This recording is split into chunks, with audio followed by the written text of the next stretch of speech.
हवा महल।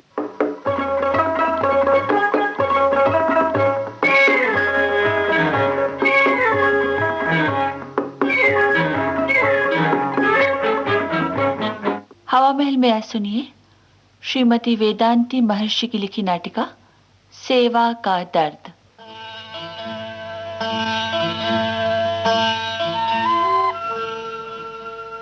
अरे भाई, कहाँ गए सब लोग? घर में कोई दिखाई नहीं देता।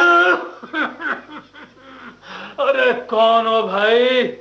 मैं यहाँ हूँ बरामदे में। अरे लाला जी, आप यहाँ बरामदे में? आप ठहरे दमे के मरीज। दमे के मरीज को सर्दी से बचकर रहना चाहिए, और आप सर्दी के दिनों में इस खुले स्थान पर। सब समय का फेर है भाई, पर कहो कब आए? हाँ, बस सीधा गांव से ही चला रहा हूँ। लेकिन आपके मुख से नई परिभाषा सुन रहा हूँ। आप तो कहा करते थे समय आदमी का गुलाम होना चाहिए, आदमी को समय का गुलाम नहीं। अरे चौधरी, वो जवानी की बातें थी। बुढ़ापे में शरीर भी आदमी का साथ छोड़ देता। अब बुढ़ापे को क्यों दोष देते हो बाबू साहब? सच्चाई ये है कि रिटायर होते ही आपके परिवार वालों ने फालतू सामान की तरह आपको बरामदे में पटक दिया। ये क्या कह रहे हो चौधरी? कोई सुन लेगा तो समझेगा कि मैं अपने बहू बेटों की तुमसे बुराई कर रहा हूँ। लोगों के पास कान ही नहीं, आंखें भी होती हैं बाबू साहब। आपके ये मैले कपड़े, कई दिनों की बड़ी हजामत, खांसी से फूला उखड़ा हुआ सांस, इतने बड़े मकान मालिक होते हुए घर के बरामदे में ये साधारण चिखाट क्या लोगों को दिखाई नहीं देता? दादाजी, खाना लाई हूँ। अरे इधर स्टूल पर रख दे बेटी, थोड़ी देर में खा लूंगा। अरे सुन, अरे गांव से चौधरी काका आए हैं, अपनी माँ से कहना कि एक कप चाय। अरे रहने दे बेटी, बहुरानी को कष्ट देने की कोई जरूरत नहीं है। होटल से चाय पीकर आया हूँ। मैं जाऊँ दादाजी? हाँ बेटी, तुम जाओ। ये पानी जैसी दाल, सूखी रोटियां, यही है आपका भोजन बाबू साहब? बुढ़ापे में भारी भोजन हजम तो नहीं होता ना चौधरी? बस बस बाबू साहब, रहने दीजिए। आयु में आपके बराबर ही हूँ, बच्चा नहीं हूँ जो बहक जाऊंगा। मेरे पास जो कुछ भी है आपके प्रताप से है। आपने मुझे कृषि विज्ञान के नए नए चमत्कारों से अवगत कराया, उसी के बदौलत आज मेरी जमीन सोना उगल रही है। मैं आपको साथ लेकर ही जाऊंगा। मैं जानता हूँ चौधरी, अच्छी तरह जानता हूँ कि तुम मुझे सर आंखों पर रखोगे, लेकिन भाई ये मेरे बच्चों की इज्जत का सवाल है। दुनिया कहेगी कि दो बेटों के होते हुए। आपको अपने बेटों की इज्जत का ख्याल है, लेकिन आपके बेटे, खैर जाने दीजिए। आप मेरी आदत को जानते हैं, अगर हट पकड़ लूं तो दुनिया की कोई शक्ति मुझे रोक नहीं सकती। एक शर्त पर आपको यहाँ छोड़ सकता हूँ। कैसी शर्त? वो शर्त आपके कान में कहूंगा। नहीं नहीं चौधरी, नहीं, ये पाप है। पाप पुण्य का भागीदार मैं हूं। कभी भगवान ने हिसाब मांगा तो आपके भगवान को जवाब मैं दे दूंगा। लेकिन रहने दो बाबू साहब, मुझे अपना काम करने दो। बड़ी बहू आ रही है। मैं भी पका आम हूं बाबू साहब, न जाने कब डाल से अलग हो जाऊं। अब आप अपनी अमानत वापस ले लीजिए। मेरे बाद मेरे बच्चों की नीयत बदल गई तो मैं स्वर्ग में भी मुझे चैन नहीं मिलेगा। अब मैं तुमसे क्या कहूं, शरीर के साथ साथ मेरी समझ भी साथ छोड़ रही है। आपको कुछ कहने सुनने की जरूरत नहीं है। आपके सुख के लिए मैं सब कुछ करने को तैयार हूं। अभी तो मैं चलता हूं, फिर आऊंगा। राम राम। राम राम चौधरी।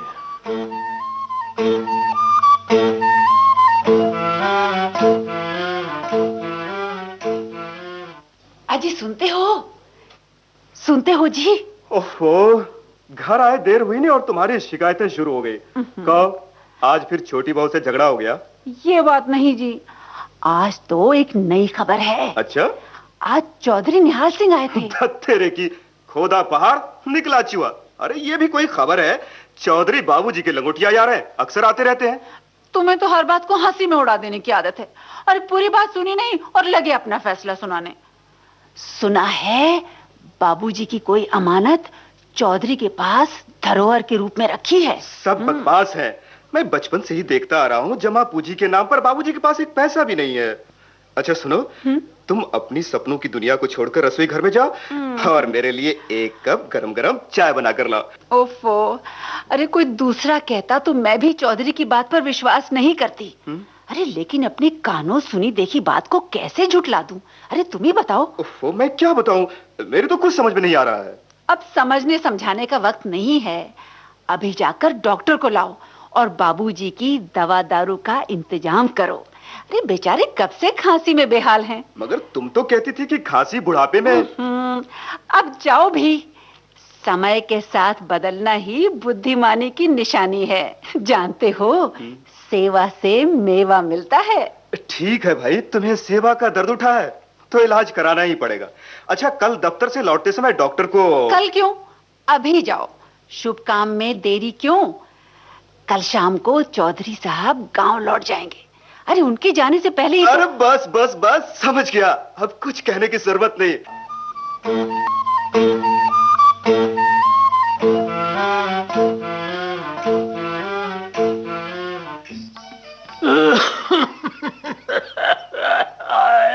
पाए लागू बाबूजी।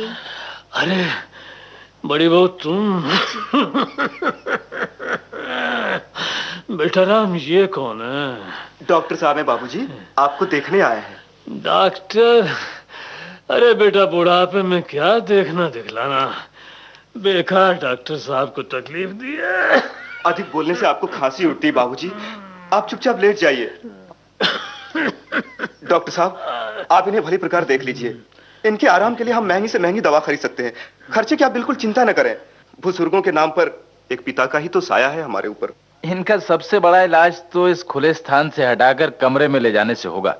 इस सर्दी के मौसम में बरामदे की हवा जरा कुछ इनके लिए। उसकी आप चिंता न करें डॉक्टर साहब, हम अभी इन्हें अपने कमरे में ले जाएंगे। और कोई खास बात तो नहीं है जी। ये दवाइयां मैंने लिख दी हैं। समय पर दवाई और अच्छी खुराक मिली तो ये 10-15 दिन में जवानों की तरह चलते फिरते नजर आएंगे। अच्छा भाई, मैं चलता हूँ। अच्छा, आपका बहुत बहुत धन्यवाद डॉक्टर साहब। ये लीजिए आपकी फीस। शुक्रिया।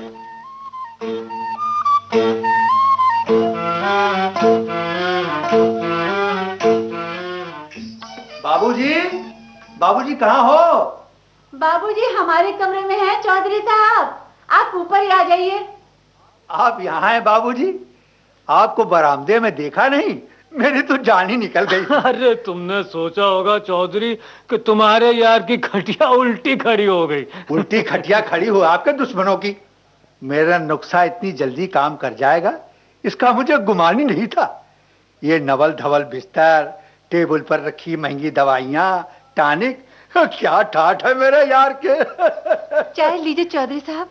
अरे बहू, मैं तो अभी खाना खाकर आ रहा हूँ। मेरे लिए इतना कष्ट करने की क्या जरूरत है? इसमें कष्ट की क्या बात है? मैं तो चाहती हूँ आप रात्रि का भोजन भी यहीं करें। भोजन फिर कभी कर लूंगा, आज और अभी गाड़ी पकड़नी है। जाते समय एक बार बाबू साहब से मिलने चला आया। आप आते रहा करिए चौधरी साहब, आपके आने से बाबूजी को बड़ी राहत मिलती है। मुझे जब भी मौका मिलेगा आऊंगा बहू।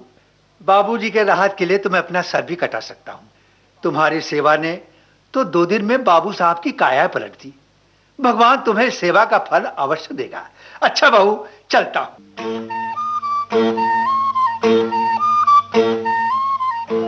अजी सुनती हो, ये बड़े भैया और भाभी बड़े मनोयोग से बाबूजी की सेवा कर रहे हैं।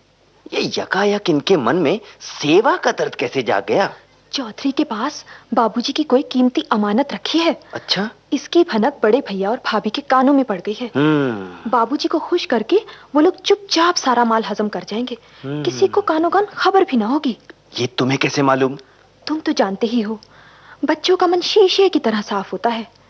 एक दिन बड़े भैया की लड़की मुन्नी को मैंने बहला फुसलाकर सब जान लिया। भाई विश्वास तो नहीं होता कि बाबूजी ने कभी हमसे कुछ लुका छिपा कर रखा हो। वकील हो ना, सहज ही किसी बात पर विश्वास कैसे कर सकते हो? भैया भाभी का बाबूजी के प्रति ये सेवा भाव बिना मतलब के तो नहीं जागा है। भाई हम कर भी क्या सकते हैं? जो भैया भाभी कर रहे हैं वो हम भी कर सकते हैं। तभी भैया भाभी की चाल समझ में आएगी। तुम भी तो बाबूजी के बेटे हो, सेवा का अधिकार तुम्हारा भी तो है। कहती तो तुम बिल्कुल ठीक हो। अभी बाबूजी के पास चलता हूँ। अरे राधे, क्या बात है बेटे, तुम इस तरह मुंह लटकाए क्यों खड़े हो? खैरियत तो है? हमारी खैर तो आपसे है बाबूजी। आप बीमार हैं और किसी ने हमें बताया तक नहीं। लो और सुनो, अरे इतने दिन बाबूजी बीच आंगन में पड़े खांसते रहे और इन्हें खबर ही नहीं। शायद आप लोगों को बाबूजी की मारी के कार्ड का इंतजार था। यही सवाल हम आपसे पूछना चाहते थे भाभी साहिबा। इतने दिनों के बाद आपके दिल में बाबूजी के प्रति सेवा भाव कैसे जाग गया? अरे जब तुम लोगों ने कोई परवाह नहीं की तो घर में बड़ी होने के नाते बाबूजी के प्रति मुझे सजग होना पड़ा। आपकी इसी सजगता नहीं तो हमें भी अपने कर्तव्य का बोध कराया है। बड़े ही तो छोटे के पथ प्रदर्शक होते हैं। अरे भाई तुम लोग मेरे लिए आपस में झगड़ा फसाद मत करो, तुम लोग मिलजुल कर रहो, यही मेरे लिए सबसे बड़ी खुशी होगी। तुम लोग नाहक बाबूजी को परेशान मत करो। सेवा करने वाले को कौन रोक सकता है? जिससे बाबूजी को आराम मिले हमें वही करना चाहिए। क्यों बाबूजी?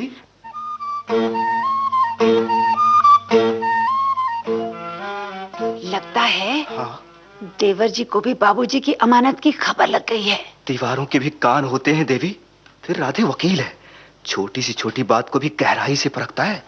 तुमने उनके साथ सहज ही समझौता करके मेरे सब किए कराए पर पानी फेर दिया। सारा धन जाता देखिए तो आधा दीजिए बांट। और बाबूजी की कोई अमानत चौधरी के पास है, ये हमारी मृग तृष्णा भी हो सकती है। वहम का तो कोई इलाज नहीं है। हम सभी इस वहम के सहारे ही तो जी रहे हैं देवी। बस बस बस, अब तुमसे बहस कौन करे। मैं चलती हूँ, बाबूजी को रामायण पढ़कर सुनाने का समय हो रहा है। पिता की संपत्ति पर बड़े बेटे का अधिकार होता है। बाबूजी के दिल में ये बात अच्छी तरह उतार देना, समझी? मेरा नाम भी राम है। सुनो, बाबूजी अपने पलंग पर नहीं है। क्या? बाबूजी नहीं है? कहाँ गए बाबूजी? बाबूजी कहाँ गए? अरे भगवान जाने कहाँ गए। उनके पलंग पर ये पत्र रखा था। क्या? कहाँ है पत्र? दो मुझे दो। अरे ऐसे गुपचुप क्यों पत्र पढ़ रहे हो भैया? जरा जोर से तो पढ़ो। पढ़ो। तुम ठीक ही कहते हो राधे, मुझे पत्र जोर से ही पढ़ना चाहिए। पढ़ो जल्दी भाई, जल्दी। जिससे सभी सेवा भावी सज्जनों तक बाबूजी का संदेश पहुंच सके। लीजिए सुनिए। पढ़ो। मेरे प्यारे बच्चों, इस बुढ़ापे में तुम सबने जो मेरी सेवा की, उसका फल भगवान तुम्हें अवश्य देगा। मुझ गरीब के पास तो आशीर्वाद के सिवा कुछ भी नहीं है जो तुम्हें दे सकूं। दोस्ती की खातिर चौधरी ने इस घर की हवा में एक भरम का महल खड़ा कर दिया और मुझ दरिद्र दीनहीन मानव को सड़क से उठाकर इस महल में बिठा दिया। इस महल में सब सुख आराम पाकर भी मुझे लगता था कि जैसे मैं कोई ठग हूं और तुम सब लोगों को ठग रहा हूं। चौधरी ने मेरे मुख पर अपनी सौगंध का ताला डाल दिया। मैं चुप रहने पर मजबूर था, लेकिन मेरी आत्मा मुझे धिक्कारती रही कि मैं अपने सुख के लिए अपने ही बच्चों को धोखा दे रहा हूं। आत्मा के धिक्कार को अधिक दिन सहना अब मेरे बस की बात नहीं, इसीलिए मैं ये घर छोड़ रहा हूं। मुझे ढूंढने की कोशिश मत करना। चौधरी के रचे इस नाटक से अगर कुछ सीख सको तो तुम्हारे हित में अच्छा ही होगा, क्योंकि तुम्हारे आगे भी बच्चे हैं। भगवान तुम सबको सुखी रखे। अलविदा, तुम्हारा बाबूजी। हाय राम! अरे क्या हुआ? अरे इन्हें संभालो भैया, शायद भाभी को सेवा का दर्द उठा है।